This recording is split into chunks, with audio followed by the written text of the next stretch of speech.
بالله من الشيطان الرجيم. بسم الله الرحمن الرحيم. يا أيها الناس اتقوا ربكم الذي خلقكم من نفس واحدة وخلق منها زوجها وبث منهما رجالا كثيرا ونساء واتقوا الله الذي تساءلون به والأرحام إن الله كان عليكم رقيبا. قال الله تعالى في مقام آخر: يا أيها الذين آمنوا اتقوا الله حق تقاته ولا تموتن إلا وأنتم مسلمون.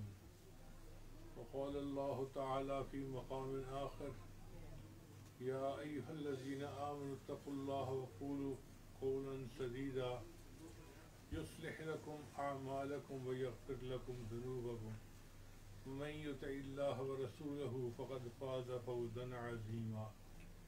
وقال الله تعالى في مقام آخر: الطيبات للطيبين والطيبون للطيبات. وقال رسول الله صلى الله عليه وسلم: النکاح من سنتی ومن رغب عن سنتی فلیس منی. سبحان ربک رب العزة عما یصفون وسلام علی المرسلین الحمد للہ رب العالمین. اللہم صلی علی سیدنا محمد وعلی آل سیدنا محمد وبارک وسلم. پہلی بچی جس کا نکاح پڑھا جائے گا اس کا نام ہے رمشا رانی، اور جو وکیل ہیں وہ ہیں حفیظ الرحمان صاحب. حفیظ الرحمان صاحب کون آپ ہیں؟ اچھا. اور دلہا عبد الوہاب. جی حفیظ الرحمان صاحب، کیا آپ نے مسمات رمشا رانی جو بیٹی ہیں شفیق الرحمان صاحب کی، ان کو عبد الوہاب جو بیٹے ہیں عبد الحمید صاحب کے، ان کے نکاح میں بعوض حق میں 30,000 روپے نقد اور 4 تولے سونا معجل یعنی عند طلب، کیا آپ نے بچی کو ان شرائط پر ان کے نکاح میں پیش کیا؟ جی انشاءاللہ. عبد الوہاب صاحب، کیا آپ نے مسمات رمشا رانی کو اپنے نکاح میں بعوض حق میں 30,000 روپیہ نقد اور 4 تولے سونا جو عند طلب ادا کرنا ہوگا؟ مطابق شریعت محمدی اسلامی شریعتوں کے اپنی بچی کو اپنے نکاح میں قبول کیا. بارک اللہ لک و بارک علیک و جمع بینکما فی خیر.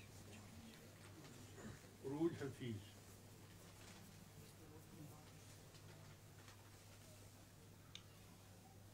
شفیق الرحمان صاحب، کیا آپ نے مسمات عروج حفیظ کو، جن کے والد ہیں حفیظ الرحمان صاحب، ان کو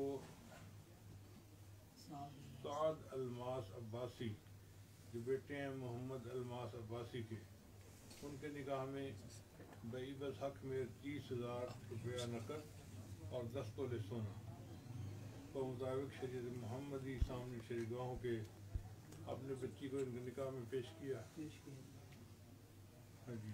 سعد الماس عباسی کون ہے؟ کیا آپ نے مسمات عروج حفیظ کو اپنے نکاح میں بعوض حق میں 30,000 روپیہ نقد اور 10 تولے سونا اور مطابق شریعت محمدی سامنے شریعتوں کے اپنے نکاح میں قبول کیا؟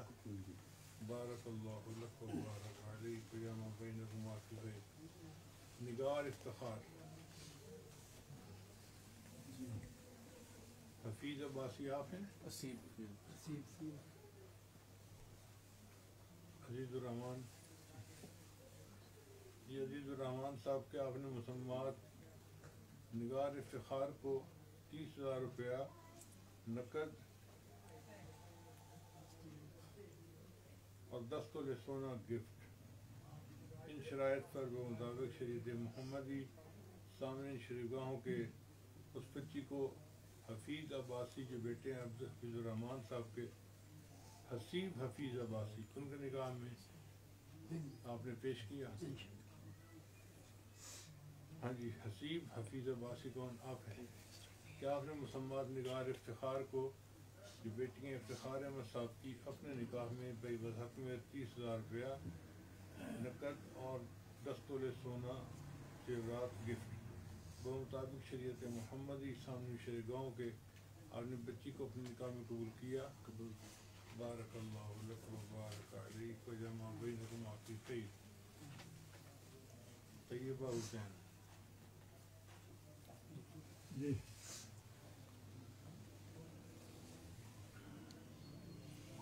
کرمزاد صاحب آپ بچی کے وکیل ہیں. کیا آپ نے مسمات طیبہ حسین کو جو بیٹی ہیں محمد حسین صاحب کی ان کو سعد اسحاق کے نکاح میں بعوض حق میں 10,000 روپیہ نقد اور 4 تولے سونا تو مطابق شریعت محمدی سامنے شرع گاؤں کے آپ نے بچی کو ان کے نکاح میں پیش کیا؟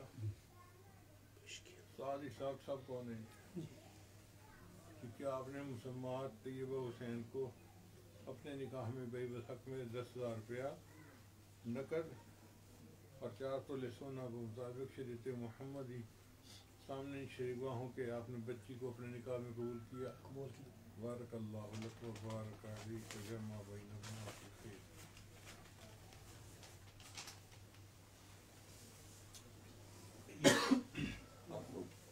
حضرت آپ جن کے نکاح ہو گئے بتا سکتے ہیں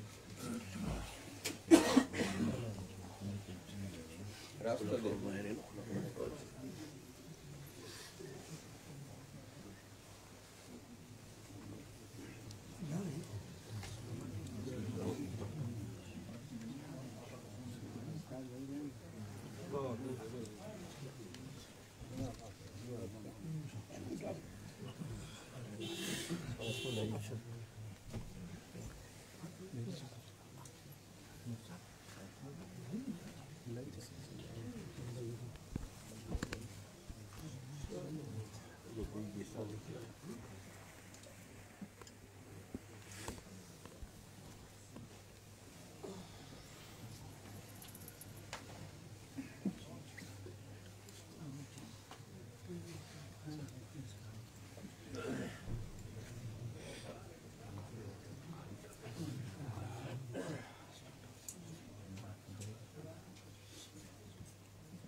اللہ الرحمن الرحیم.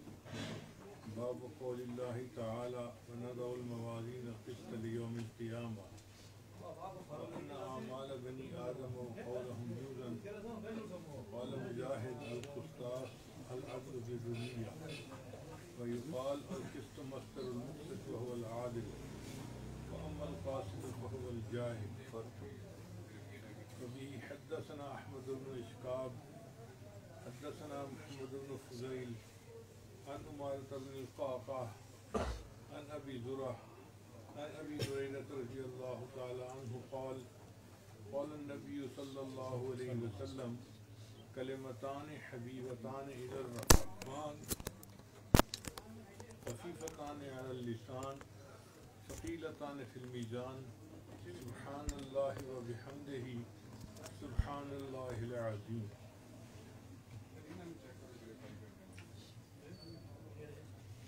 سبحان ربك رب العزة عما يصفون وسلام على المرسلين والحمد لله رب العالمين.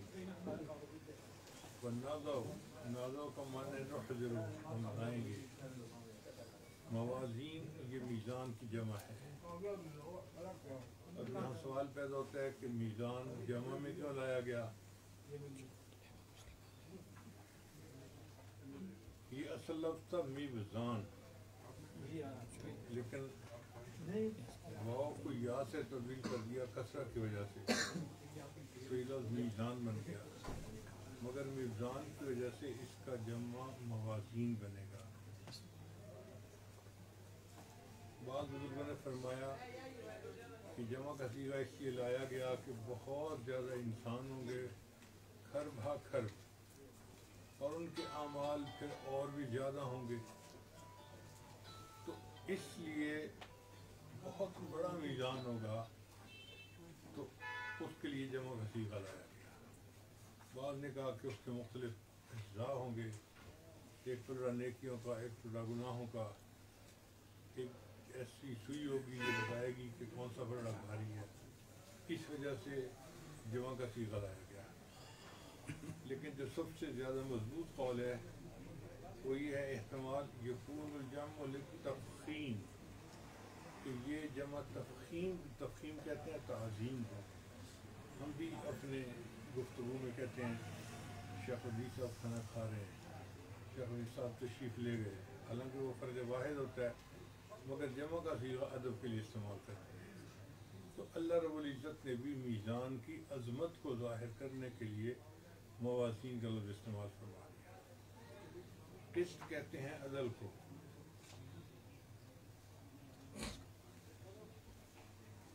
قرآن مجید کی آیت ہے کذبت قوم نوح المرسلین. اب نوح علیہ السلام تو ایک رسول تھے مگر اللہ نے ان کے لیے مرسلین کا لفظ استعمال فرمایا، جمع کا صیغہ. وَأَنَّ أَعْمَالَ بَنِي آدم، اور بنی آدم کے اعمال بقول حدود اور ان کے قول ان کا میزان ہوگا. یہاں پر طالبات کو یہ بات ذہن میں رکھنی چاہیے کہ قیامت کے دن ہمارا صرف علم نہیں کھلے گا، اعمال کھلے گا. جب تک علم کو عمل کے رنگ میں نہیں ڈالیں گے نمٹ علم فائدہ نہیں دے گا. فقط علم کی بات ہو تو شیطان کے پاس کتنا علم ہے لیکن اس کے علم نے اس کو فائدہ نہ دیا، برباد ہو گئی. اس لیے کوشش یہ کریں کہ جو اللہ نے علم کا نور عطا کیا ہے اس کو عمل کے سانچے میں ڈالیں، کیونکہ عمل سے زندگی بنتی ہے، جنت بھی جہنم بھی. یہ خاکی اپنی فطرت میں نہ نوری ہے نہ تو اعمال کو ضرورت ہے.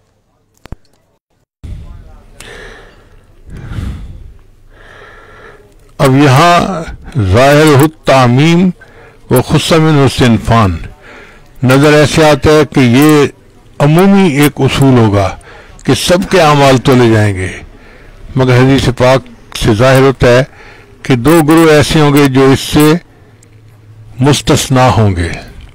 کون سا گروہ؟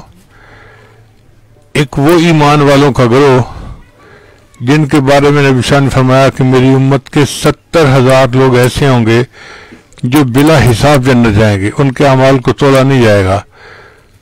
اور فرمایا کہ وہ ایسے بڑے اولیاء ہوں گے کہ ہر ایک کے ساتھ 70,000 اور بھی بلا حساب جائیں گے. تو یہ گروہ جو ہے اس کو اعمال کو نہیں تولا جائے گا، یہ بلا حساب جنتی ہوں گے. اور کچھ وہ کفار ہوں گے جو ایسی زندگی گزاریں گے کہ ان کے اوپر حقوق العباد نہیں ہوں گے، تو ان کے بھی حساب کرنے کی ضرورت نہیں، وہ اپنے کفر کی وجہ سے سیدھا جہنم میں جائیں گے. یعنی جو اللہ کے اولیاء ہیں وہ بغیر حساب کے سیدھا جنت میں جائیں گے، اور جو کفار ہیں جن کے اوپر حقوق العباد نہیں وہ بغیر حساب کے سیدھا جہنم میں جائیں گے اپنے کفر کی وجہ سے. ان دو گروہوں کے علاوہ جتنے لوگ ہوں گے ان سب کے اعمال کو تولا جائے گا. اللہ فرماتے ہیں والوزن یومئذ الحق، قیامت کے دن وزن کا ہونا یہ حق ہے. فمن ثقلت موازینہ فاولئک هم المفلحون، جن کا اعمال نیکی کا بھاری ہوگا وہ فلاح پانے والے ہوں گے. ومن خفت موازینہ فاولئک الذین خسروا انفسهم، اور جن کے نیکیوں کا پلڑا ہلکا ہوگا وہ قیامت کے دن خسارے میں ہوں گے.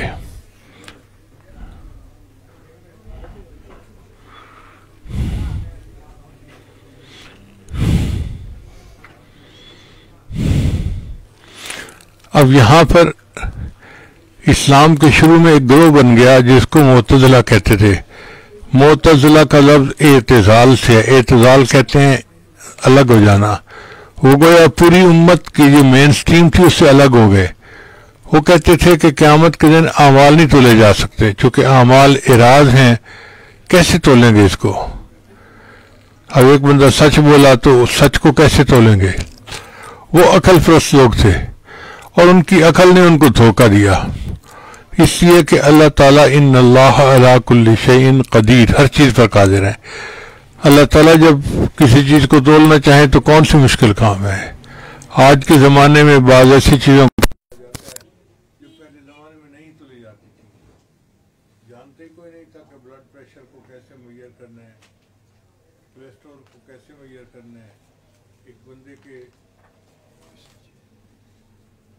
بلڈ کی فلاں چیز کو کیسے میئر کرنا ہے۔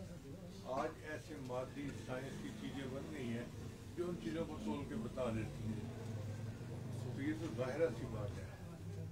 اللہ کے لیے تو سب آسان ہے، کوئی مشکل کام نہیں ہے۔ ہمارے علماء اہل سنت نے فرمایا کہ اللہ تعالیٰ قیامت کے دن تولیں گے اعمال کو۔ اب یہاں پر ایک اور اشکال ہے کہ بعض احادیث سے پتہ چلتا ہے کہ قیامت کے دن اعمال کو تولیں گے، نیکیوں کو اچھی شکل میں پیش کیا جائے گا اور گناہوں کو قوی شکل میں پیش کیا جائے گا۔ ایک طرف نیکیاں رکھی جائیں گی، ایک طرف گناہ رکھے جائیں گے، ان کو تولا جائے گا۔ اور بعض کتابوں سے پتہ چلتا ہے کہ نہیں، بندے کے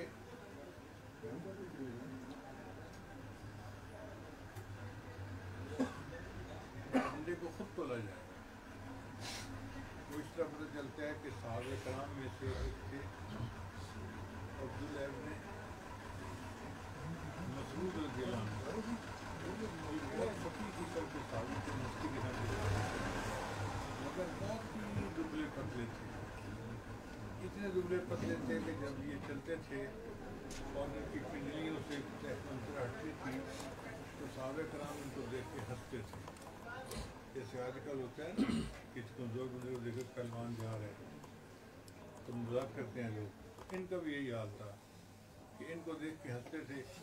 تو کسی نے کہہ دیا جی ذرا ان کی پنڈلیوں کو دیکھو، تو نبی صلی اللہ علیہ وسلم نے فرمایا تحقیق عبداللہ ابن مسعود کی پنڈلیاں قیامت کے دن میزان اوس پار سے زیادہ بھاری ہوں گی۔ اس سے پتہ چلتا ہے کہ بندے کو بھی تولا جائے گا۔ اور بعض حدیث سے پتہ چلتا ہے کہ بندے کے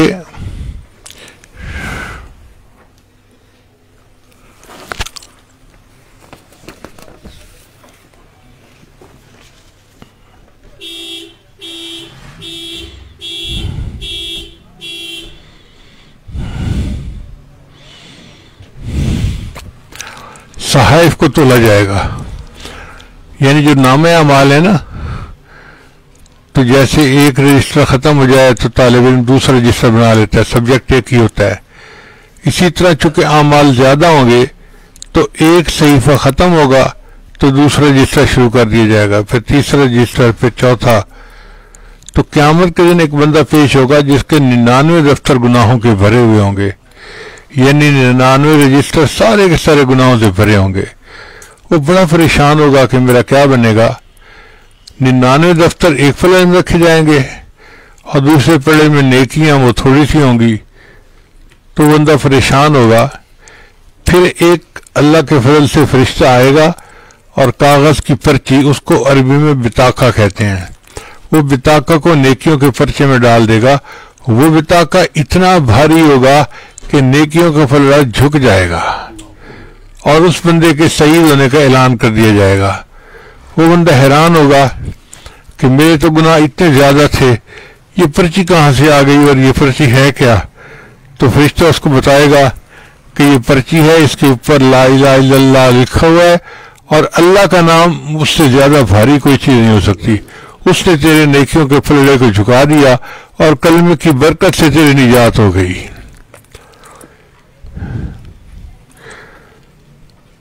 اب ان تینوں اقوال میں تطبیق کیا ہے؟ تو بھئی یہ بات ذہن میں رکھیں کہ اللہ تعالیٰ قیامت کے دن کے منصف بھی ہیں اور قیامت کے دن کے مالک بھی ہیں۔ جو صرف منصف ہوتا ہے نا وہ قانون کا پابند ہوتا ہے۔ جج حضرات کہتے ہیں جی کہ میں تو چاہتا ہوں کہ ملزم کی فیور کروں مگر قانون کے آگے بے بس ہوں، میں کچھ نہیں کر سکتا، تو وہ چاہت کے باوجود کچھ نہیں کر سکتا۔ لیکن ایک ہوتا ہے مالک، اللہ تعالیٰ فرماتے ہیں مالک یوم الدین، وہ قیامت کے دن کے مالک ہیں، اور مالک کو اختیار ہوتا ہے کہ وہ جو چاہے کرے، وہ صاحب اختیار ہوتا ہے. اس صاحب اختیار ہونے کی وجہ سے اللہ تعالیٰ نے 3 جو ہے نا وہ آپشن دے دی. میرے محبوب، آپ کی امت کے جس بندے کے عملوں کو تولنے سے آسانی ہوگی عملوں کو تولوں گا، جس کے صحیفے کو تولنے میں آسانی ہوگی صحیفوں کو تولوں گا، اور جس بندے کو تولنے میں مغفرت آسان ہوگی میں بندے کو تولوں گا، مگر میری چاہت ہی ہوگی کہ آپ کا ہر امتی جنت سے چلا جائے. تو یہ بھی ہمارے لیے سراپا رحمت ہے. آگے فرماتے ہیں وقال مجاہد رحمۃ اللہ فرماتے ہیں القسطاس العدل بالرومیہ، کہ قسطاس جو ہے یہ رومی زبان کا لفظ ہے. اب یہاں پھر اشکال پیدا ہوتا ہے کہ قرآن مجید کے بارے میں تو اللہ فرماتے ہیں عربی مبین، یہ عربی زبان میں نازل کیا گیا، تو یہ رومی زبان کا لفظ کہاں سے آ گیا؟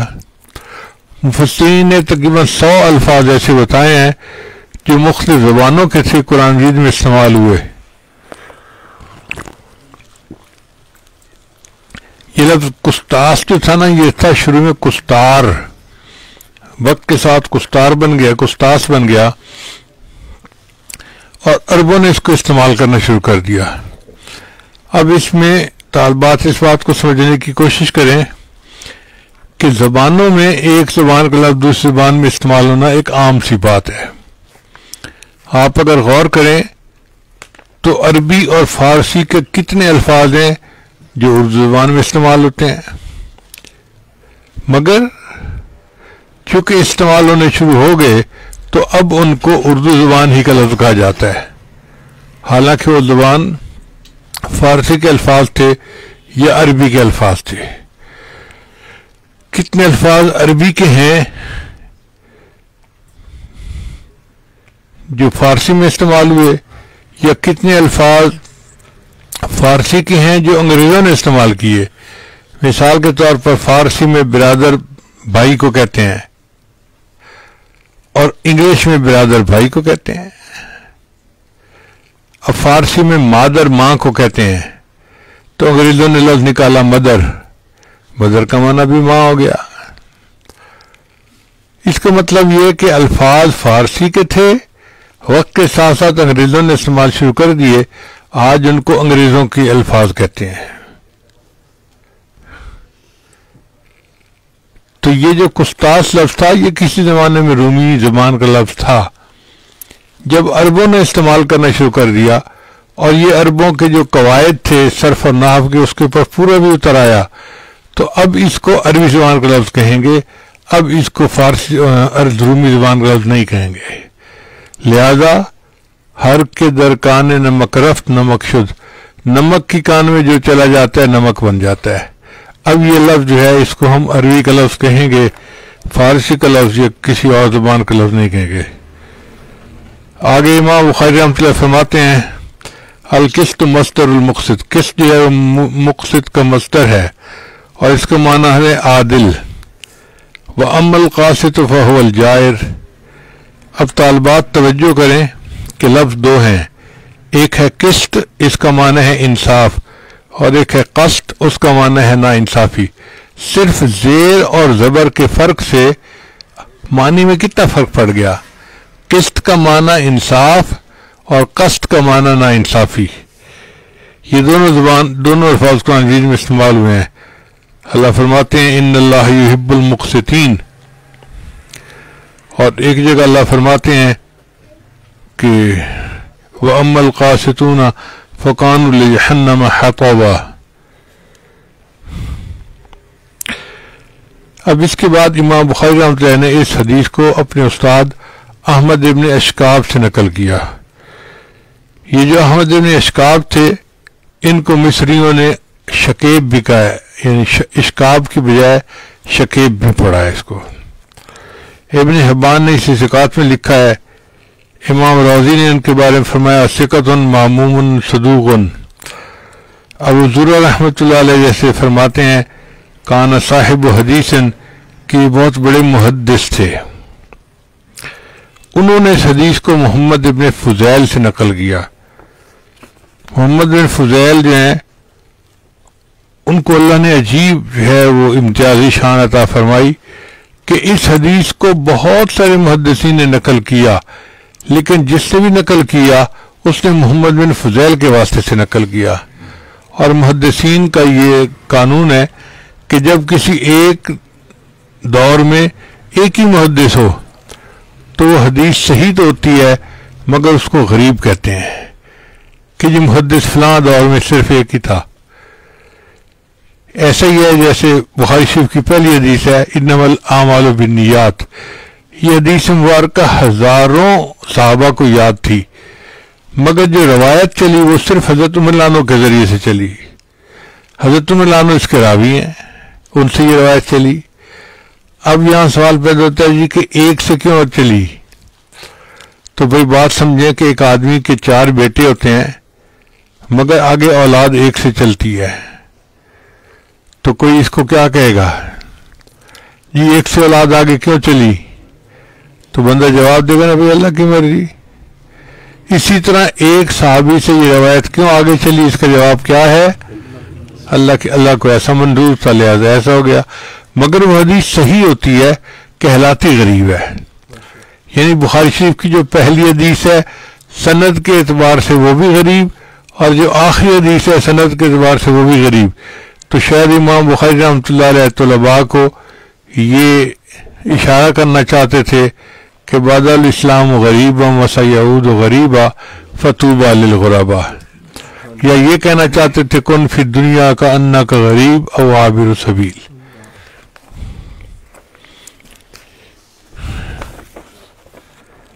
محمد ابن فضیل نے اس حدیث کو عمارہ ابن قعقاع سے نقل کیا. یہ عمارہ ابن قعقاع بھی بڑے محدث تھے. اس سے شیخ حارث اکلی اور سفیانین نے روایت کی. ابو حاتم نے کہا کہ یہ صالح الحدیث تھے.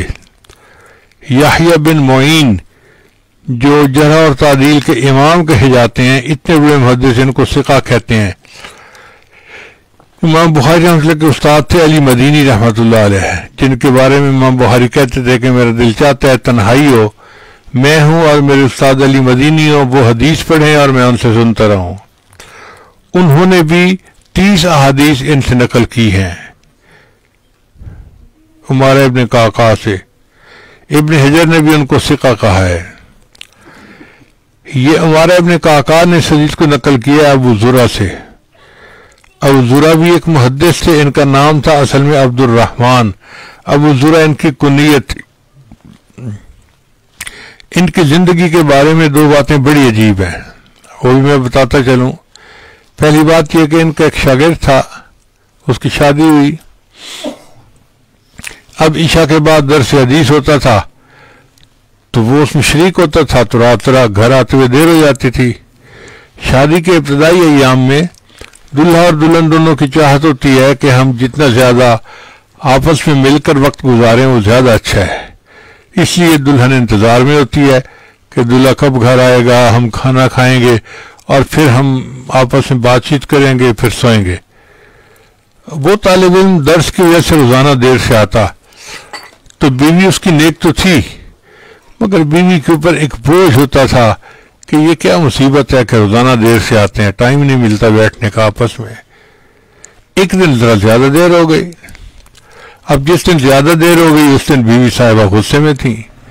چنانچہ خامد گھر آیا تو وہ کہنے لگی آپ کو تو فکر ہی نہیں ہوتی کوئی جیتا ہے یا مرتا ہے، بس آپ اپنے کاموں میں لگے ہوتے ہیں. جو میوزک عورتیں سناتی ہیں اس نے وہی سنانی شروع کر دی. اس نے کہا اللہ کی بندی میں تو درس سننے کے لیے گیا تھا، میں کہیں دوستوں میں وقت ضائع نہیں کر رہا تھا. اب وہ غصے میں تھی. ایک تو عورت ہو کی ناقص العقل ہے، پھر جب غصے میں آ جائے تو نقص اور بڑھ جاتا ہے. غصے میں اس نے کہہ دیا کہ تمہارے استاد کو تو کچھ آتا نہیں، تمہیں کیا آئے گا. اب وہ بھی نوجوان تھا آگے. اس نے جب استاد کے بارے میں بات سنی تو اس کو غصہ آ گیا. اس نے کہا اچھا اگر میرے استاد کو 1,00,000 حدیثیں یاد نہ ہوں تو میری طرف سے تجھے 3 طلاق. لو جی رات تو گزر گئی لیکن صبح کے وقت خامد بھی پشیمان کہ مجھے ایسا نہیں کہنا چاہیے تھا، اور بیوی پشیمان کہ میں اس کو جو مرضی کہہ لیتی ہے، میرا خامد تھا اس کے استاد کو کچھ نہیں کہنا چاہیے تھا. اب دونوں چاہتے تھے کہ کسی طرح فیصلہ ہو اور ہم جدا ہونے کی بجائے اکٹھے رہیں. تو بیوی نے خاوند کو کہا کہ آپ بتائیں طلاق واقع ہوئی یا نہیں, چونکہ مشروط تھی نا. تو اس نے خاوند نے کہا کہ میں اپنے استاد کے بعد جاؤں گا اور تصدیق کروں گا کہ کیا انہیں 1,00,000 حدیثیں یاد ہیں یا نہیں ہیں. چنانچہ وہ نوجوان اپنے استاد کے پاس آیا اور آ کے اس نے کہا کہ حضرت میں یہ رات کو سیاہ کارنامہ کر کے آ گیا ہوں, اب آپ بتائیں میری بیوی کو طلاق ہوئی یا نہیں ہوئی.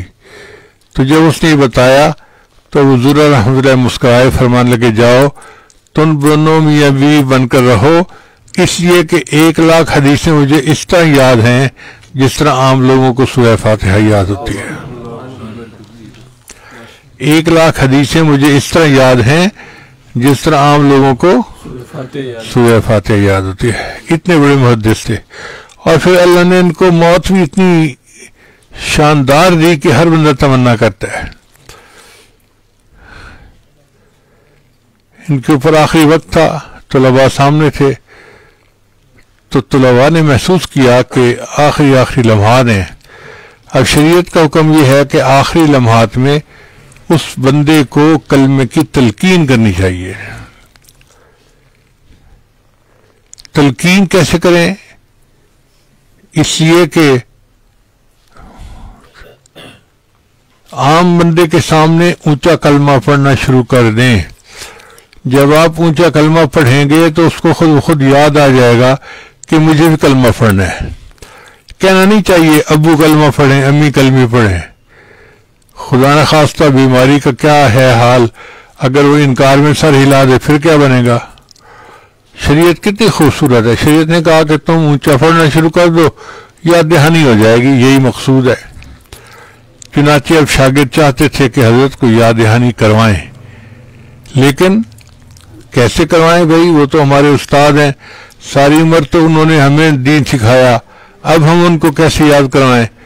مگر اللہ نے ان کے دل میں ڈالی کہ ایسے ہے کہ جس حدیث میں یہ تذکرہ ہے نا, ہم استاد کو سبق کے طور پہ وہ حدیث یاد سنا دیتے ہیں, حدیث بھی یہ سنا دیں گے اور ساتھ تلقین بھی ہو جائے گی. چنانچہ انہوں نے حدیث پڑھنی شروع کر دی, ان فلاں ان فلاں ان فلاں. جب 2-3 راوی انہوں نے پڑھے تو حضرت پہچان گئے کہ یہ کون سی حدیث پڑھنا چاہتے ہیں. چنانچہ وہ پڑھ رہے تھے تو حضرت نے بھی ان کے ساتھ مل کے حدیث پڑھنی شروع کر دی. اب حدیث کا متن یہ تھا کہ من کان آخر کلام ہی لا الہ الا اللہ دخل الجنہ, کہ جس بندے کا آخری کلام دنیا میں لا الہ الا اللہ ہوگا وہ جنت میں داخل ہوگا. تو وہ حضور رحمۃ اللہ نے جب حدیث کا متن پڑھا تو انہوں نے پڑھا من کان آخر کلام ہی لا الہ الا اللہ.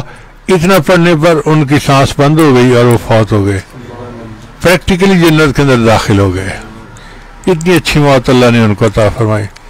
یہ تھے ابو زرع رحمۃ اللہ علیہ. انہوں نے اس حدیث کو نقل کیا ابو ہریرہ رضی اللہ عنہ سے. اچھا, ابو ہریرہ رضی اللہ عنہ جو ہے نا, ان کا نام بھی تھا عبد الرحمن, مگر ان کا نام ان کی کنیت ابو ہریرہ پڑ گئی. اصل میں ان کو پہلے ہر کہتے تھے, ابو ہر کہتے ہیں بلے کو, جیسے بلی والا بلے والا ہم بھی کہہ دیتے ہیں نا کسی کو, تو ابو ہر کہتے تھے. پھر ہر سے اس کی منس بن گئی ہررتن, بلے کی بجائے بلی والا بن گیا, اور ہررتن کی پھر آگے جو تصغیر تھی وہ ہریرہ بن گئی, تو نام پڑ گیا ان کا ابو ہریرہ. ان کو یہ نام بہت اچھا لگتا تھا. چنانچہ یہ لوگوں کو کہتے تھے کہ مجھے میرے نام عبد الرحمن کی بجائے اس نام سے پکارو, اور واقعی محبت کا یہی تقاضا ہے. ہمیں اس کا تجربہ اس طرح ہوا کہ ہمارے ایک تعلق والے تھے, مولانا بلال صاحب, گجرانوالہ کے تھے. تو میرے پاس کبھی آتے تھے تو میں ان کو پیار سے موٹے حافظ صاحب کہتا تھا.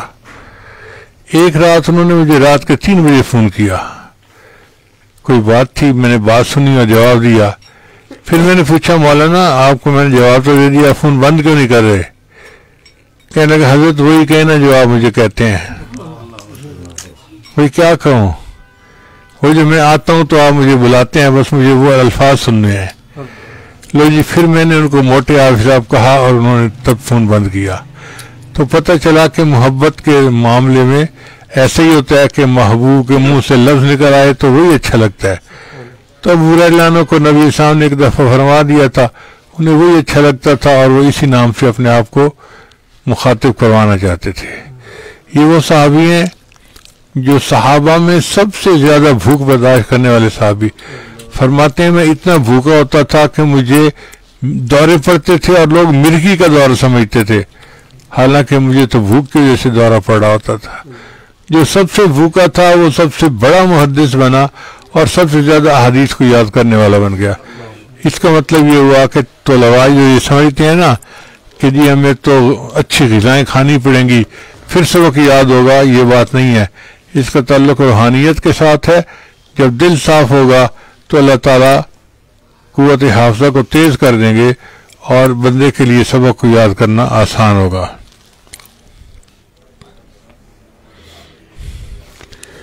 ابو ہریرہ نے فرماتے ہیں کہ نبی اسلام نے یہ ارشاد فرمایا کلمتان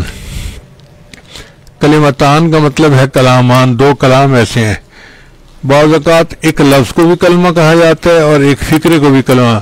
جیسے ہم کہتے ہیں نا کلمہ شہادت, کلمہ طیبہ, وہ کوئی ایک لفظ نہیں ہوتا, وہ ایک فکر ہوتا ہے پورا, مگر اس کو کلمہ کہتے ہیں. تو پورے کلام کو بھی کلمہ کہتے ہیں. تو کلمتان سے مراد ہے دو کلام ایسے ہیں حبیبتان الی الرحمن, جو رحمان کو بڑے پسندیدہ ہیں, یعنی ان کا پڑھنے والا اللہ کو بڑا پیارا ہے. محبوبتان للہ تعالی, یعنی محبوب قائلہما, جو ان کا قائل ہے وہ اللہ کو محبوب ہے, بڑا پیارا لگتا ہے. اب یہاں پر رحمان کا لفظ کیوں فرمایا گیا؟ اللہ تعالیٰ کے 99 نام ہے, رحمان کا لفظ اس لیے چنا کہ رحمان اس کو کہتے ہیں جو تھوڑی مشقت پہ بہت زیادہ اجر دے دے. بعض لوگ ہوتے ہیں نا کہ وہ لاتے ہیں گھر میں الیکٹریشین کو اور اس کو 10 روپے دینے کی بجائے 500 روپے دے دیتے ہیں. اب ان کے اندر ایک صفت ہے رحمانیت کی کہ تھوڑی محنت پہ زیادہ اجر دینا. اللہ تعالیٰ بھی یہی صفت رکھتے ہیں.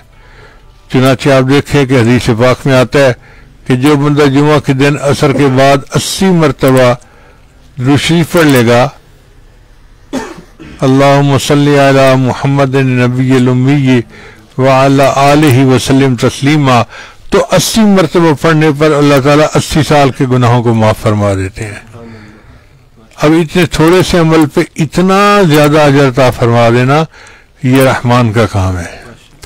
ایک حدیث میں آتا ہے کہ جو بندہ سبحان اللہ و بحمدہ پڑھتا ہے تو آدھا میزان نیکیوں سے بھر جاتا ہے, اور جب سبحان اللہ العظیم پڑھتا ہے تو پورا میزان نیکیوں سے بھر جاتا ہے. اب دو فکروں کے پڑھنے پہ پورا میزان نیکیوں سے بھر جانا یہ رحمان کی صفت ہے.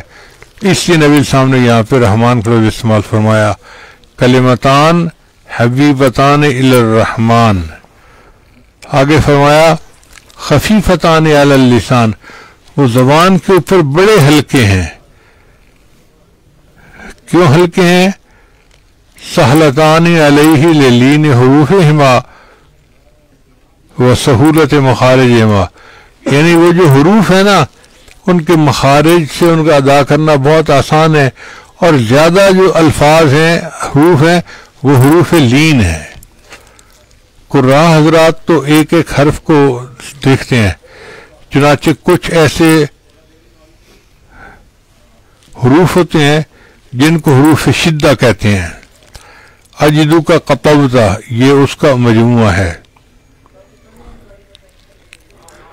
ان حروف کو ادا کرتے وقت آواز بند ہو جاتی ہے اور ایک قسم کی سختی آ جاتی ہے آواز میں, اس لیے ان کو حروف شدہ کہتے ہیں.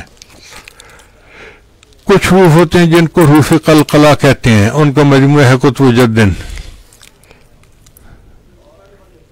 اور کچھ حروف ایسے ہیں کہ جن کو حروف استعلاء کہتے ہیں, ان کا مجموعہ ہے خص ضغط قز. اگر آپ دیکھیں تو حروف قلقلہ ہوں, حروف شدہ ہوں یا حروف استعلاء ہوں, ان میں بہت کم حروف ہیں جو اس میں استعمال ہوئے ہیں, ورنہ ان کے علاوہ باقی حروف ہیں. اس کا مطلب یہ ہوا کہ یہ جو کلام ہے یہ ان حروف سے بنا ہے جو بہت سہل ہیں ادا کرنا، لہذا نبی صاحب نے فرمایا خفیفتان علی اللسان، زبان کے اوپر بہت آسان ہوتے ہیں۔ ایک مثال سے سمجھیے کہ 3 طرح کی حرکتیں ہوتی ہیں، فتح، کسرہ اور ضمہ۔ فتح کہتے ہیں زبر کو، کسرہ کہتے ہیں زیر کو، اور ضمہ کہتے ہیں پیش کو۔ ان تینوں میں سے فتح کو ادا کرنا آسان ہوتا ہے، لہذا آپ دیکھیں گے بچہ جب بولنا شروع کرتا ہے نا تو وہ لفظ بولتا ہے جو زبر سے شروع ہوتے ہیں، ابا، اما، اللہ، یہ لفظ زیادہ بولے گا، کوئی زیر اور پیش والا لفظ نہیں بولے گا، چونکہ وہ مشکل ہوتے ہیں، یہ آسان ہے۔ تو اسی طرح یہ جو حروف ہیں یہ چونکہ لین تھے، لہذا ان کا خفیفتان علی اللسان، زبان سے ان کا ادا کرنا بہت آسان ہے۔ مگر نبی صاحب نے ایک بات اور فرمائی، ثقیلتان فی المیزان، میزان کے اندر وہ بڑے بھاری، یعنی ادا کرنا تو ان کا آسان ہے لیکن میزان میں جب جائیں گے تو بہت بھاری ہو جائیں گے۔ اب یہ کتنی مزے کی بات ہے، عمل مختصر سا ہو اور میزان کے اندر بہت بھاری ہو اور نیکیوں کے پلڑے کو جھکا دے۔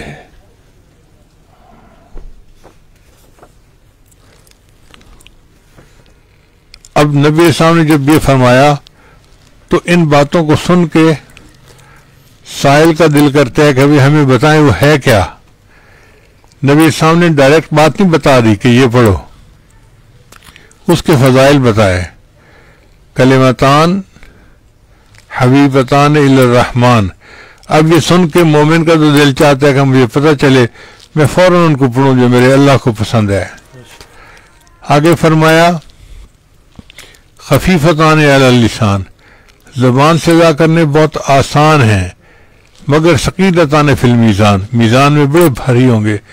اب ان تینوں باتوں کو سن کے تو سامع کا شوق بڑھ جاتا ہے کہ جی ہمیں بتایا جائے، ہم اس کو پڑھنا شروع کریں۔ اب جب نبی اسلام نے شوق کو پیدا کر لیا سامع کے دل میں تو اب بتایا کہ وہ کلام کیا ہے۔ فرمایا وہ کلام ہے سبحان اللہ و بحمدہ سبحان اللہ العظیم۔ اللہ تعالیٰ پاک ہیں اور اللہ تعالیٰ بہت عظیم ہے۔ اب سبحان اللہ کی حقیقت کو سمجھیں کہ انسان کی تعریف کرنے کے 2 طریقے ہوتے ہیں۔ ایک لڑکی کا رشتہ اگر ڈھونڈنا ہے تو 2 طریقے ہیں، اور یہ لڑکی بڑی پڑھی لکھی ہے،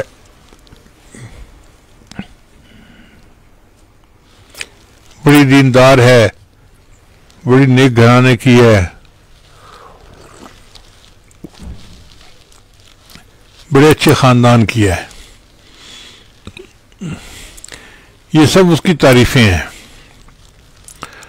اور ایک طریقہ اس کی تعریف کا یہ بھی ہے، جاہل نہیں ہے، بد اخلاق نہیں ہے، چڑچڑی نہیں ہے، ضدی نہیں ہے، صفت اس کی کوئی نہیں بیان کی، لیکن جو برائیاں تھیں ان کو اس سے الگ کر دیا کہ نہ جاہل ہے، نہ ضدی ہے، نہ کامچور ہے، نہ فلاں ہے، نہ فلاں ہے۔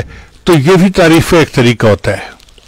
تو جب ہم کہتے ہیں سبحان اللہ، اس کا معنی یہ ہوتا ہے اللہ آپ ہر قسم کی کمی سے، کوتاہی سے اور کجی سے پاک ہیں، آپ کے اندر کوئی نقص ہے ہی نہیں۔ تو جب ہم یہ کہتے ہیں کہ اللہ آپ کے اندر کوئی نقص ہے ہی نہیں، اللہ خوش ہوتے ہیں کہ اب اس نے میری عظمت کو پہچانا کہ میں کتنا کامل ہوں۔ اس لیے سبحان اللہ کہنے سے اللہ بہت خوش ہوتے ہیں۔ اللہ نے قرآن مجید میں خود اپنے آپ کو فرمایا فسبحان اللہ، اور اللہ پاک ہے۔ یہ الفاظ اللہ کا دل خوش کر دیتے ہیں، یوں سمجھیں۔ تو جب بندہ پڑھتا ہے سبحان اللہ و بحمدہ تو اللہ تعالیٰ کو خوشی ہوتی ہے اور اللہ اس پر بہت زیادہ اجر عطا فرما دیتے ہیں۔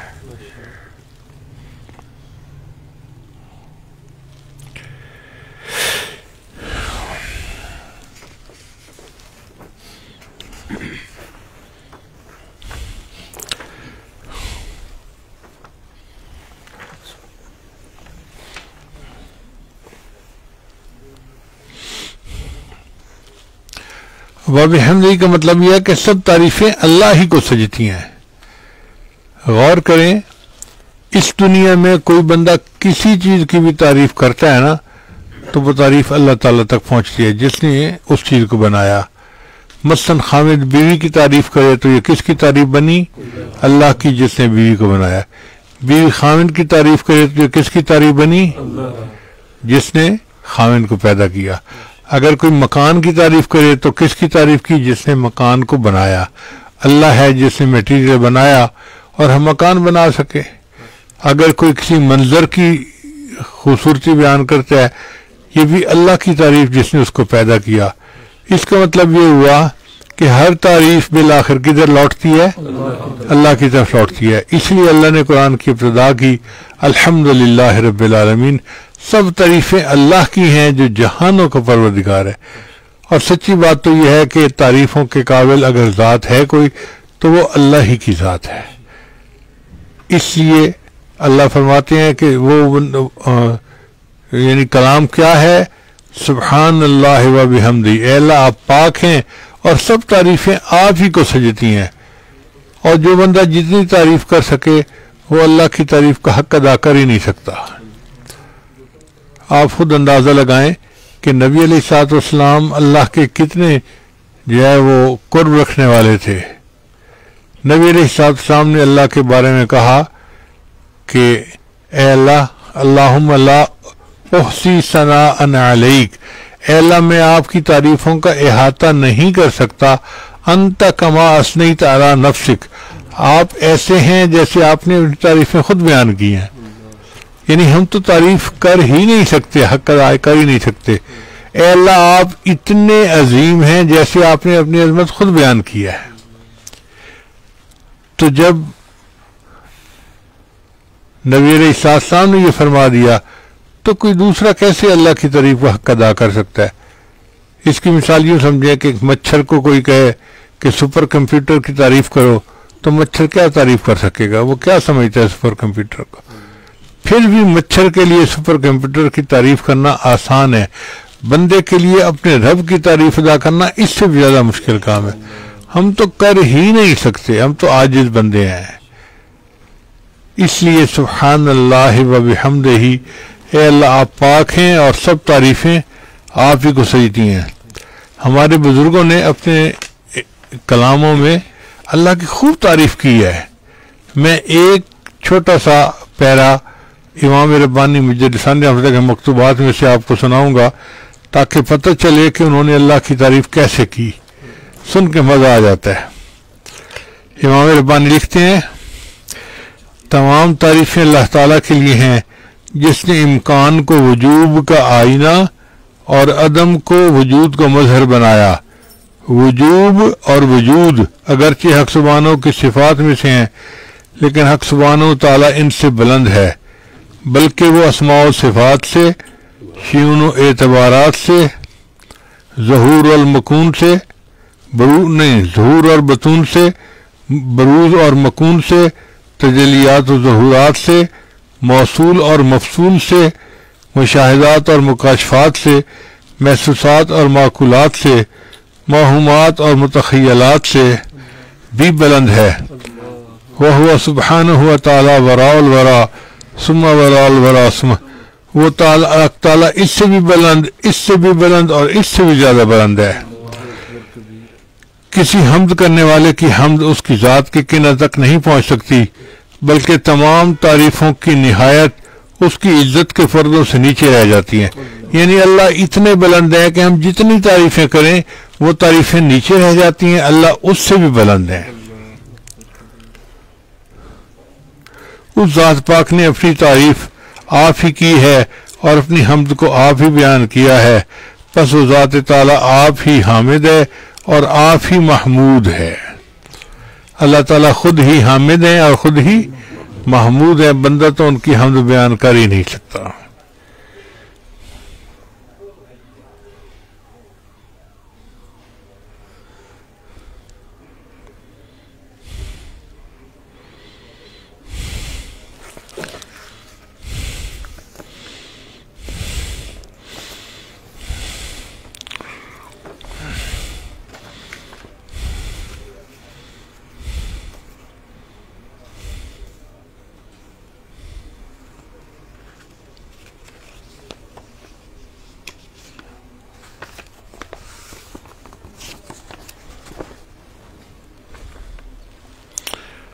اب یہاں پر ایک سوال پیدا ہوتا ہے کہ امام بخاری رحمۃ اللہ علیہ تو لاکھوں حدیثوں کے حافظ تھے، انہوں نے اس حدیث کو آخری حدیث کے طور پہ کیوں چنا؟ تو ایک امکان یہ ہے کہ امام بخاری رحمۃ اللہ علیہ نے اس لیے چنا کہ حدیث مبارکہ میں ہے جب بندہ کسی کام کو ختم کر کے کھڑا ہو تو اللہ کی ثنا بیان کرے، حمد بیان کرے، تو مجلس میں جتنے گناہ ہوتے ہیں اللہ سب معاف فرما دیتے ہیں۔ تو امام بخاری صاحب نے اس حدیث کو سامنے رکھا کہ بھائی میں اس حدیث کو آخر پہ لکھوں گا تو اس پورے کام کے دوران جو مجھ سے کوئی غفلت ہوئی یا گناہ ہوئے اللہ تعالیٰ ان سب کو معاف فرما دیں گے۔ ایک وجہ تو یہ تھی، اور دوسرا احتمال یہ ہے کہ نبی علیہ السلام کو اللہ تعالیٰ نے عمر کے آخری حصے میں استغفار زیادہ کرنے کا حکم دیا اور تسبیح زیادہ کرنے کا حکم دیا۔ اللہ فرماتے ہیں اذا جاء نصر اللہ والفتح ورأیت الناس یدخلون فی دین اللہ افواجا فسبح بحمد ربک واستغفر، اے میرے محبوب اللہ کی تسبیح بیان کیجیے اور استغفار کیجیے، انہ کان توابا۔ تو امام بخاری رحمۃ اللہ نے اس آیت کو سامنے رکھتے ہوئے اللہ کی تسبیح بیان کی، کیونکہ ان کے عمر کا زندگی کا بھی جو کام مین تھا وہ مکمل ہو چکا تھا۔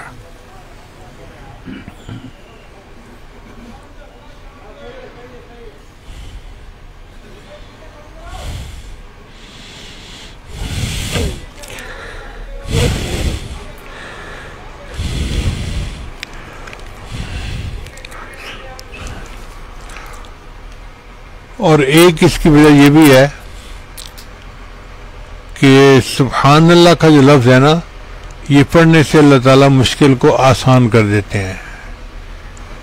چنانچہ روایت ہے کہ سعید رضی اللہ عنہ جو ہیں وہ فرماتے ہیں کہ عمر رضی اللہ عنہ کے پاس ایک مقدمہ لایا گیا تو انہوں نے جلاد کو بلا کر کہا کہ اس کے اتنے درے لگاؤ، اور جب اس ملزم کو درے لگنے شروع ہوئے نا تو درد تو ہوتی ہے، تو پہلے درے پہ اس نے کہا سبحان اللہ، یعنی اس وقت کے ملزم بھی ایسے ہوتے تھے کہ جو اللہ کو یاد کرتے تھے۔ ہم نے بھی اپنے زمانے میں دیکھا ہے کہ ہمارے زمانے میں جب کوئی بندہ پاگل ہوتا تھا تو اذان دینی شروع کر دیتا تھا، ادھر اذان دے رہا ہے ادھر کھڑا اذان دے رہا ہے، تو پاگل بھی اذانیں دیتے تھے۔ آج تو اول فول بکنے کی عادت عام ہو گئی ہے، ہوش والے بھی گالیاں بکتے ہیں۔ تو اس زمانے میں اس کو جب درہ لگا تو اس نے کہا سبحان اللہ۔ حضرت عمر رضی اللہ عنہ نے جب سنا تو آپ نے جلاد کو اشارہ کیا اور کہا دعنی، اس کو چھوڑ دو، اتنا ہی کافی ہے۔